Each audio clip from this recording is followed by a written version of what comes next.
ای آدمی زاد، از پشتی پر شده آدمگری رو از دست مده. چون آدم از کاغذ بی ارزش پل ساخت، اما این پل از آدم ها چه چیزهایی نساخت. گر شوی بی پل تو را خویشان فراموشت کنند، گر شوی پلدار هم بیگانگان گوشت کنند. خاکسار باش، چون که اصلت از خاک است و بازگشتی تو باز به سوی خاک است. خانه‌ای که در آن مادر نفس بکشد، هیچ گلدانی خشک نمی شود. خدا را بین که عالم آفریده است، زی خاک تیره آدم آفریده است. برای سنجش هر بنده خود هزاران شادی و غم آفریده است.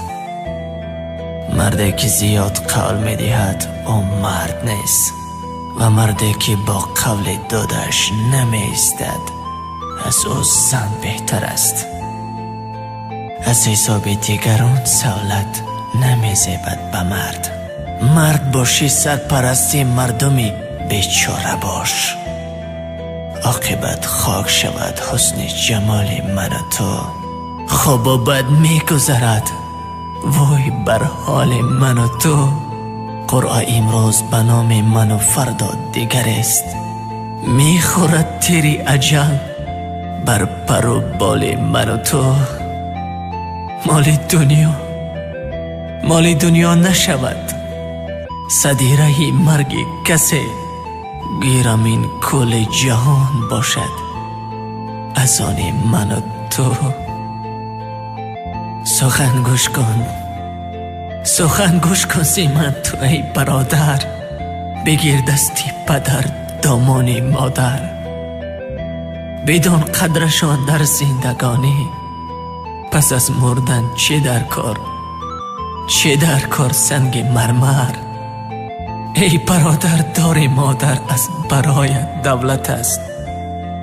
در نمازش می کند هر دم دعایت دولت است.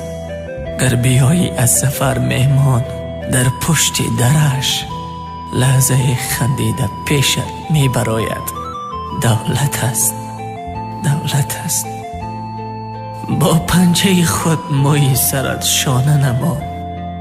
نه تکیه به خویش و نه به بیگانه نما. از خانه کسی طمع مکن نان بتون. با نیمه نان خویش شکرانه نما به روز نیک و بد خویش. از قسمت خود ببین چی می آید پیش. تنها ز خدا طلب نما روزی خود. در دست خودش شاه کننده یا درویش. برخیز که این عمر تو چون باد روان است. بنگر که اجل از پی هر پیر و جوان است. بنگر که اجل از پی هر پیر و جوان است.